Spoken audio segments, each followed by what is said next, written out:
Oke, Assalamualaikum warahmatullahi wabarakatuh. Kita akan kuliah tentang screening dan diagnosis penyakit. Oke, kita harus membedakan istilah antara screening dan diagnosis. Jadi, kalau screening digunakan untuk istilah yang digunakan untuk deteksi dini pada pendekatan populasi yang luas. Jadi biasanya screening itu dilakukan pada populasi yang luas, sedangkan kalau diagnosis itu biasanya orang yang sudah bergejala, kemudian dia datang ke pelayanan kesehatan atau tenaga medis untuk diidentifikasi jenis penyakitnya apa. Jadi itu bedanya antara screening dan diagnosis. Jadi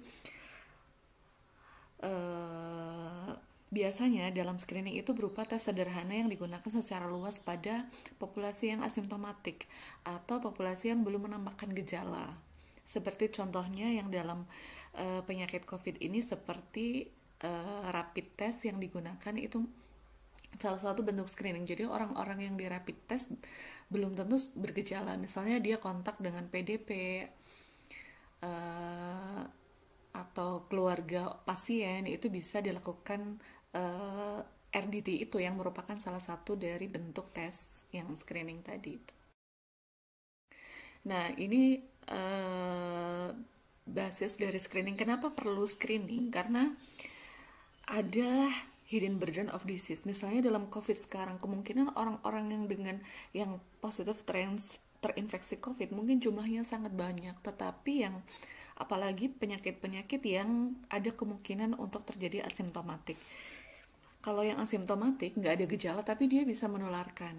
Nah, dengan screening itu kita bisa memisahkan dari orang-orang yang sehat dengan orang-orang yang sakit. Ini adalah misalnya clinical disease yang orang-orang dengan gejala yang tampak gitu. Jadi sebenarnya ada penyakit-penyakit yang tidak kelihatan atau asimptomatik tetapi jumlahnya banyak di masyarakat. Itu salah satu kegunaan kita melakukan screening. Nah, ini adalah kapan kita melakukan screening, kapan kita melakukan clinical diagnosis. Ini adalah skemanya. Nah, ini kalau sudah belajar tentang riwayat alamiah penyakit kan dari prepatogenesis sampai patogenesis sampai terjadinya clinical outcome. Nah, di sini ada biological onset atau masuknya agen ke dalam tubuh atau terinfeksi misalnya. Nah, biasanya ini adalah masa inkubasi. Di sini ada symptom appear atau munculnya gejala. Biasanya setelah muncul gejala itu adalah orang akan ke clinical diagnosis seperti orang-orang normal kalau sakit biasa gitu, ada gejala kemudian pergi ke pelayanan kesehatan. Nah, screening dilakukannya adalah di fase ini. Jadi sudah ada biological onset tapi tidak muncul gejala. Nah, ini misalnya selain di COVID ini misalnya juga dilakukan di masyarakat yang misalnya ada penderita tuberkulosis. Kemungkinan orang-orang di sekitarnya juga perlu untuk dites apakah terinfeksi oleh bakteri tuberkulosis atau tidak. Itu yang selama ini contoh-contoh yang bisa dilakukan. Jadi memang seperti ini. Ini di sini adalah proses screening tepatnya dilakukan dan di sini adalah clinical diagnostic.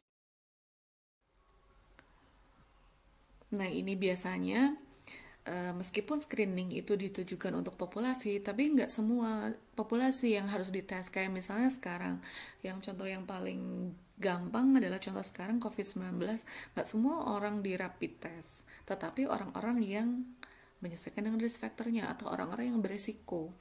Orang-orang yang misalnya pemudik yang berasal dari daerah transmisi lokal, artinya dia punya faktor resiko.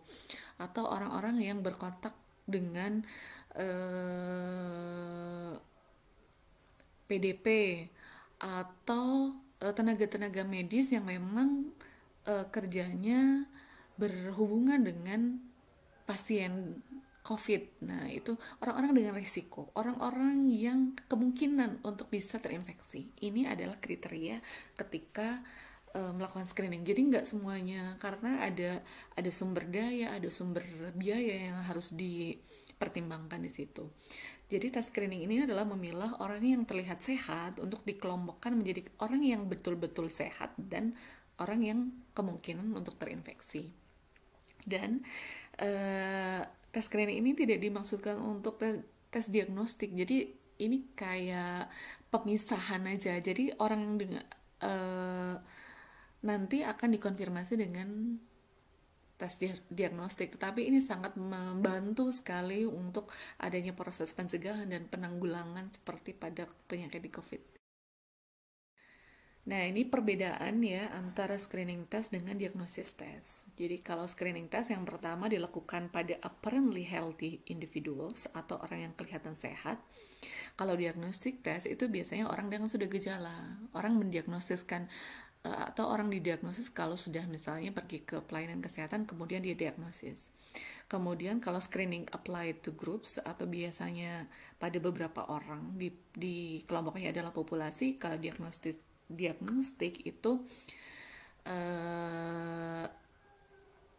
pada single patients.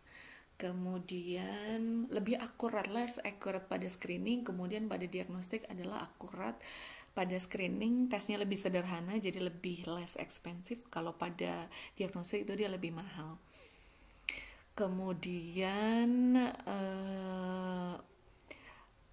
ini ada kesalahan ya, result hasil dari screening harusnya dia belum final, jadi dia belum tentu mengkonfirmasi positif atau tidaknya, tetapi kalau diagnostik test itu seharusnya sudah merupakan hasil yang final identifikasi penyakit.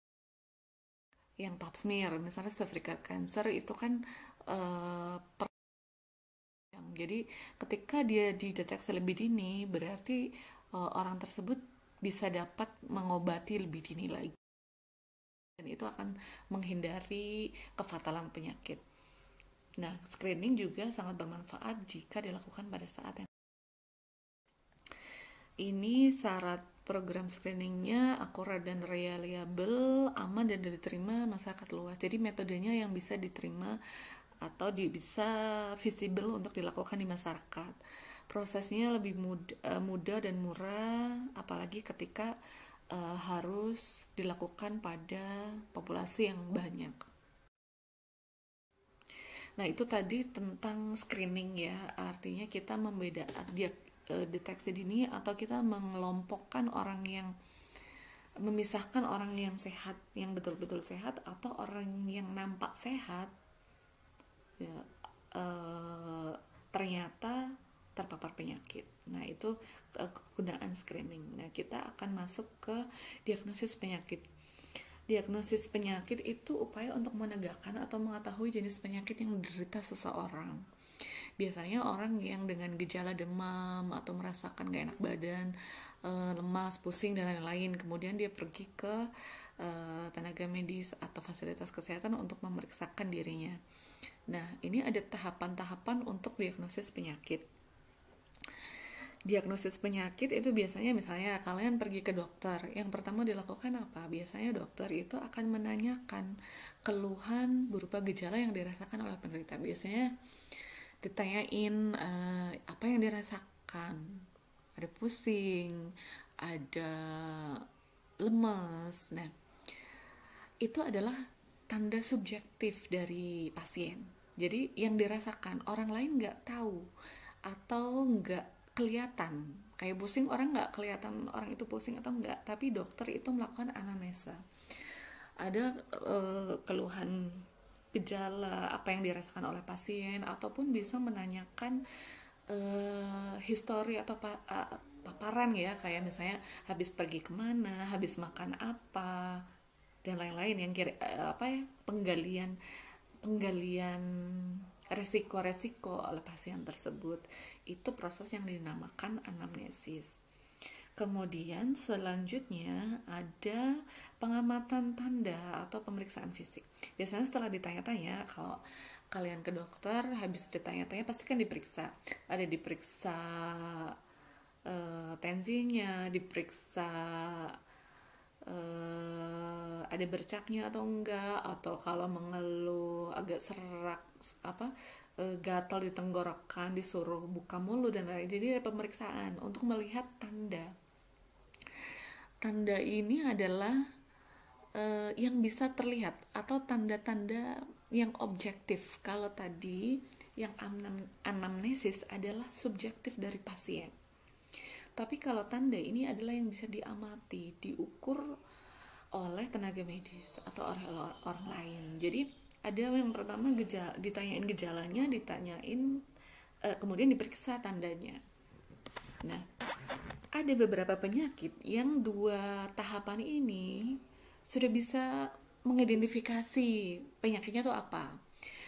Penyakit-penyakit yang kayak diare, ditanyain berapa kali buang air besar dan lain-lain, kemudian diperiksa, dokter sudah bisa langsung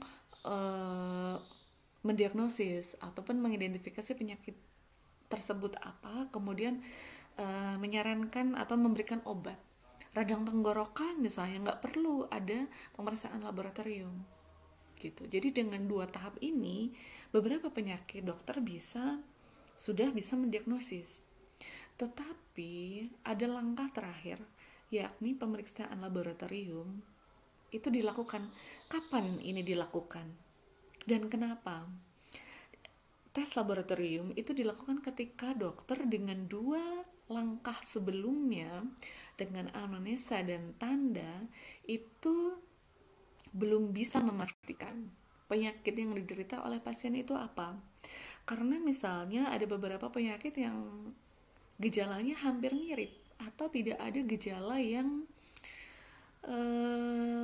khas atau karakteristik penyakit yang khas.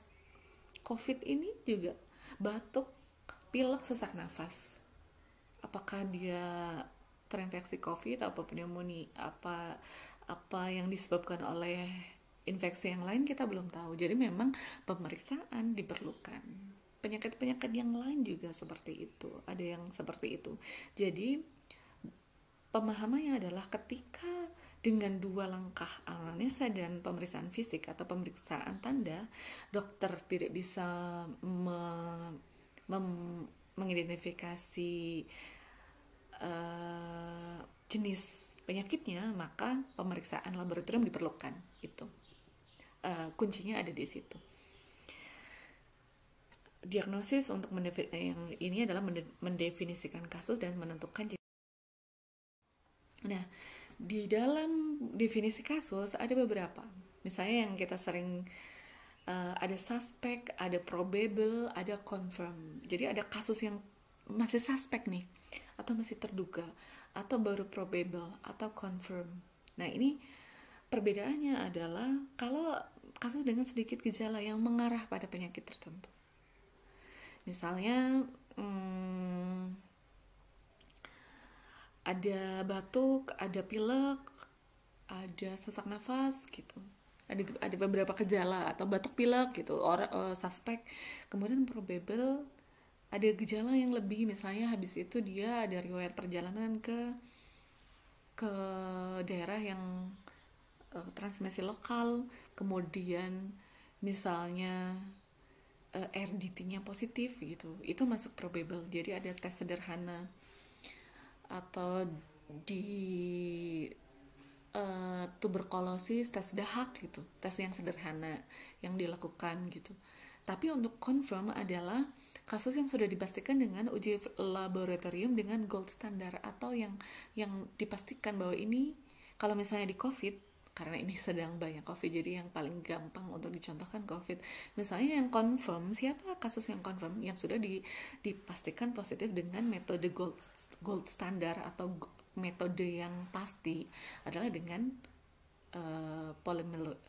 PCR, polymerase chain reaction. Jadi yang kasus pasti, yang dicatat kasus pasti atau terkonfirmasi positif, ya kasus dengan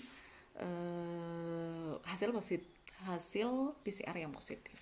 Nah, itu perlu juga definisi kasus ini juga perlu diperhatikan. Jangan nanti kalau yang dihitung, coba bayangkan kalau yang dihitung adalah yang probable atau bahkan yang suspek, itu angkanya akan bertambah banyak. tetapi belum tentu itu yang sebenarnya. Jadi yang harus diperhatikan itu ada definisi kasus sendiri. Nah, kemudian seberapa valid dan reliable gitu. Jadi ada validity dan reliability dari tes diagnostik. Validity adalah akurasi dari tesnya. Reliability adalah presisi. Kayak akurasi, how close is the result of a test to its true value.